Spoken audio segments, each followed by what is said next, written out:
সই সেই জানি বুঝি ওরে হনসি হাফিয়া গজি তো মানুষ কি বাঁ যাবে গই রোজা বাঁ যাবে গই ফানি হাইলে হ শরবত খাইলে হ ফান্না হাইলে হ জি নাইবা হ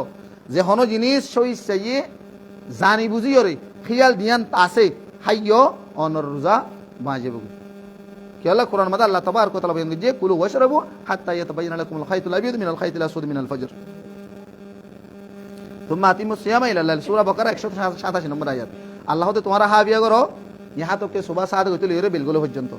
এ মাজর স্বামী ইয়ানরে রোজা হিসেবে তোমার তো তা করিব ইয়ানি সুবা সাদ গতি আন্তরিতে বিলগুলো পর্যন্ত কিছু না হাইরে তা করিব তাহলে তোয়াল্লা হালাল জিনিস হারাম জিনিসের হতা তো হওয়ানো পারেন হালাল জিনিস আপেল আঙ্গুর যেদুন নাকি ভালো ভালো জিনিস আছে আর আল্লাহ হালাল যে নিয়ামতি শিল্প আল্লাহ তালা আর দুনিয়ার মধ্যে দিয়ে এই নিয়ামত পর্যন্ত রোজার অবস্থার মধ্যে মানুষ হলে বিয়ানে সুবা সাদ গইতে বিলগুলো পর্যন্ত হাবিয়া করে পারিব হাবিয়া গজিতে গেলে মানুষ এবার রোজা বাঁচিব হাল বত্তা ঘুমাইছে তো ঠান নাই বলে শুকা ফেলাই খেয়াল নাই অবস্থা আমাদের হাত ধরতে গেলে রোজা নবাঙ্গিব